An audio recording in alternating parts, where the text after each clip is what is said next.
Hello and welcome to Suraj blogs guys. Darjeeling via Kalimpong day 2। তো আমরা সকাল সকাল ঘুম থেকে উঠেই দেখছেন কফি হাতে বসে পড়েছি, সুন্দর প্রকৃতির হাওয়া এবং শেষমেশ কালিম্পং এর সকাল। এটার পরেই আমরা বেরিয়ে যাচ্ছি দার্জিলিং এর দিকে। তো ভালো করে কিছু ছবি তুলে নিলাম এবং সুদীপের সাথে আমি ব্রেকফাস্টটা সেরে নিলাম। ব্রেকফাস্টে ছিল জ্যাম, বাটার ব্রেড আর ছিল চিজ অমলেট। তারপরেই গাড়িতে উঠে পড়লাম। কালিম্পং থেকে নামার পর তিস্তার পাশে গাড়িটা বেশ কিছুক্ষণ দাঁড়িয়েছিল। দেখে নিলাম কি সুন্দর তিস্তার বুকের ওপরে রেল ব্রিজে কাজ চলছে। তো পাশে বসে কিছুক্ষণ জিরিয়ে নেওয়ার পর মনটা খুব ভালো হয়ে গেল। তারপরেই গাড়িতে করে আমরা চলে গেলাম লাভার্স পয়েন্টের দিকে। সে এক দারুণ অভিজ্ঞতা। লাভার্স পয়েন্টে যাওয়ার রাস্তাটা অত্যন্ত মনোরম ছিল এবং ওপর থেকে তিস্তা এবং রঙ্গিতের মেলবন্ধন দেখতে পেলাম। নিচে ক্যাম্পও হচ্ছিল।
সো হ্যালো হ্যালো হ্যালো আমি এখন আছি লাভার্স পয়েন্টে। আর এখান থেকে ত্রিবেণী একটা সঙ্গম দেখা যায়। সুদীপ, ত্রিবেণী সঙ্গম আছে তিস্তার সাথে আরেকটা নদীর মিলন এবং এই ওপরে এই স্পটটাকে লাভার স্পট বলা হয়। সো আমি জাস্ট দেখাচ্ছি এখানকার ভিউটা just beautiful. Just wait and watch. আমি ব্যাক ক্যামেরা করছি। Just look at that. আমি পুরো ওয়াইল্ড অ্যাঙ্গেলে ছবি নিলাম, পুরো ভিডিওটাই করছি। Just awesome. This is Tista River, Yellowish Stone. আর পাশ দিয়ে যেটা আছে এটা অন্য রিভারটার নামটা আমি জানি না। পাশের নদীটার নামটা কি বলতে পারবে? আরেকটা কি রিভার আছে এখানে? রঙ্গিত। আচ্ছা আচ্ছা, রঙ্গিত রিভারের সাথে মিলন হচ্ছে তিস্তার এখানে। এবং দুটো ধারা আর একটা নিচে নেমে যাচ্ছে সাইড হয়ে। This is beautiful. আর নিচে যেগুলো আপনারা দেখতে পাচ্ছেন এগুলো ক্যাম্প করছে। এখানে ক্যাম্পে স্টে করে অনেকে রাতে। সো এটা একটা বেশ নাইস পয়েন্ট। বাট অত নিচে আমরা যাব না, আমরা যাচ্ছি এখন দার্জিলিংয়ে।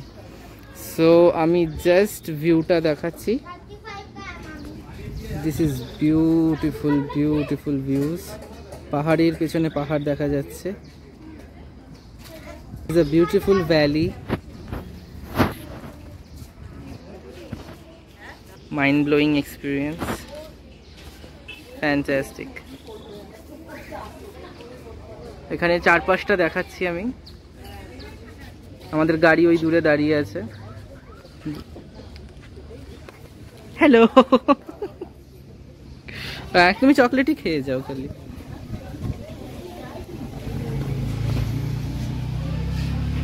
This is the valley. Just look at that. Beautiful, beautiful. রঙ্গিতের সাথে তিস্তার মিলন। সো এতটুকুই, আমি এখানেই লাইফটা আমার এন্ড করছি। Bye bye. এরপর আমাদের গাড়ি এগোতে থাকলো লামাহাট্টার দিকে। লামাহাট্টার দিকে যেতে যেতে রাস্তায় পড়ে গেল একটা দারুণ টি এস্টেট। তো ভেতরে গিয়ে চা বাগানে খুব সুন্দরভাবে 2-4টে ছবি এবং লাফালাফি করে নিলাম। এত সুন্দর লাগছিল চা বাগানটা, এত মজবুত হয় এই গাছগুলো যে রীতিমতো গাছের উপর একটাতে শুয়েই পড়েছিলাম। দারুণ লাগছিল। আনফর্চুনেটলি ছবিটা আমার হাত থেকে ডিলিট হয়ে যায়। তো আমরা ফাইনালি পৌঁছে গেলাম লামাহাট্টাতে। তো লামাহাট্টায় দেখতেই পাচ্ছেন একটা অপূর্ব পাইন ফরেস্টে ঘেরা একটা দারুণ, একটা সুন্দর মনোরম প্রকৃতি ঘেরা একটা গার্ডেন, যেটা পাহাড়ের গায়ে লামাহাট্টা জায়গায় রয়েছে। এই জায়গাটায় গাছগুলো দেখলে সেই পুরনো সিনেমার রাজ ফিল্মের কথা সত্যি মনে পড়ে যায়। তো এখানে দেখছেন কিছু আমাদের স্টিল ছবি রয়েছে। তারপরে আস্তে আস্তে আমরা দার্জিলিং এর দিকে এগোলাম। দেখতেই পাচ্ছেন ঘুম স্টেশন। দার্জিলিং এ পৌঁছে করে নিলাম লাঞ্চ। পরেই চলে গেছিলাম পিস প্যাগোডা আর জাপানিজ টেম্পল দেখতে। পিস প্যাগোডা এবং জাপানিজ টেম্পলে গিয়ে বেশ ভালো লাগলো। কি সুন্দর চারপাশে বুদ্ধের মূর্তি। তিব্বতী বজ্রযান আমরা সবসময় প্রিয়, এবং এই বুদ্ধ মূর্তিগুলো সত্যি মনে একটি শান্তি প্রদান করে। যাই হোক, 2-4টে ছবি টবি তুলে নিয়ে আমরা তাড়াতাড়ি করে চলে গেছিলাম দার্জিলিং জুতে এবং দার্জিলিং টি এস্টেটে। তো বেশ কিছু ছবি সেখানকারও আপনারা দেখতে পাবেন। এই জায়গায় সুদীপ ও আমার বেশ কিছু ছবি দেয়া হলো এবং এই পিস প্যাগোডার ছবিও দেয়া হলো। এবারে দার্জিলিং জু এর পালা। জুতে দেখে নিলাম বেশ কিছু পাহাড়ি পশু পাখি ছিল। পাহাড়ি কিছু ভেড়া, তার সাথে ছিল হরিণ, যেমন পাহাড়ি লিপার্ড, এবং এছাড়াও ছিল ব্ল্যাক প্যান্থার। তার সাথে ছিল একটা দারুণ বড় টাইগার, এটা মেবি সাইবেরিয়ান টাইগার। দেখতেই পাচ্ছেন প্যান্থারের ছবিগুলো। এরপরই পালা বাঘ মামার। দেখতেই পাচ্ছেন যে সে বাঘ নয়, একেবারে সাইবেরিয়ান বাঘ। বসে খাওয়া সারাদিন পর্যটককে দেখা ছাড়া ওনার কোনো কাজ নেই। এবার দেখতে পাচ্ছেন মেইন অ্যাট্রাকশন, সেটা হলো এই যে রেড প্যান্ডা। দেখুন কি সুন্দর নিজে নিজেই খেলা করছে। এটি একটি অপূর্ব প্রাণী, একে দেখার জন্যই ভিড় জমে গেছিল।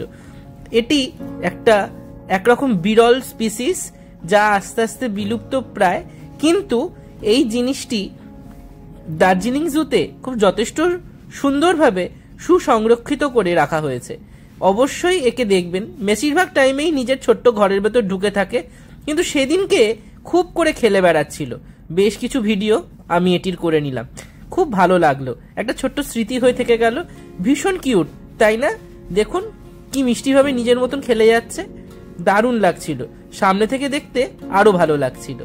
অবশ্যই দার্জিলিং গেলে এই জুতে অবশ্যই ভিজিট করবেন। আর এই পান্ডার এখানে বেশ কিছুক্ষণ অটোমেটিক্যালি দেখবেন কেমন থমকে দাঁড়িয়ে গেছেন, যদি এর দেখা পান।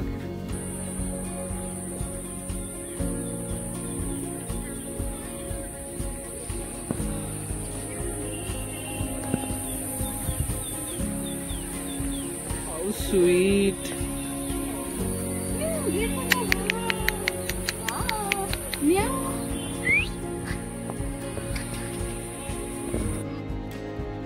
তারপরে দেখে নিলাম স্নো উলফ।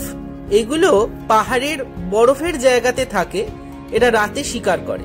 তবে এইখানে একজোড়া স্নো উলফ দেখে দারুণ লাগলো। অনেকক্ষণ ধরেই দেখছিলাম, এরা নিজেদের মতন রয়েছে, মাঝে মাঝে মানুষ দেখছে, আবার নিজেদের মতনই খেলে যাচ্ছে। এখানে যে দুজোড়া উলফ দেখতে পাচ্ছেন, এরা হিমালয়ান উলফ।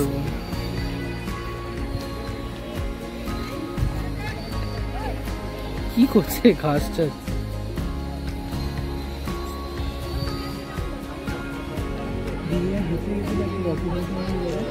এই জিনিসগুলো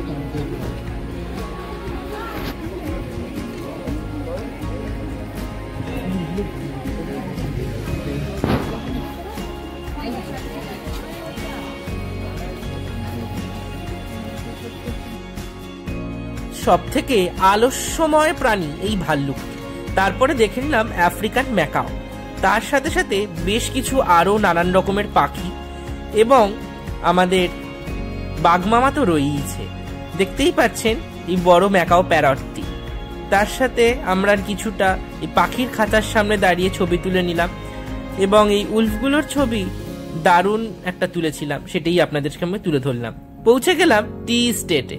সেরমভাবে কিছু দেখতে পেলাম না, কারণ ওয়েদার হয়ে গেছিল প্রচণ্ড ফগি। তারপরে তাড়াতাড়ি করে আমরা ম্যালে চলে আসলাম, আর ম্যালে এসে কিছু ভালো ভালো ছবি তুলে নিলাম। দার্জিলিং ম্যাল মানেই বেশ কিছু জমিয়ে শপিং, আর ম্যালে এসেই সাইড মার্কেট ভিজিট করে দরাদরি করে বেশ কিছু মন পছন্দের জিনিস নিয়ে নিলাম। তারপরে সন্ধেবেলা কুয়াশা ঘেরা ম্যাল দেখে মনটা ভরে গেল। সুন্দর আলোয় ম্যাল একবারে অদ্ভুত মায়াবী লাগছিল। তারপর দ্য টি শপ থেকে টেস্ট করিলাম গ্রিন টি এবং হোয়াইট টি। আজকের মতন এইটুকুই। সুরাজ ব্লগের সাথে থাকুন, পাশে থাকুন। এরপর দার্জিলিংয়ের পার্ট 3টাও দেখতে হবে, সাথে অবশ্যই থাকবেন কিন্তু।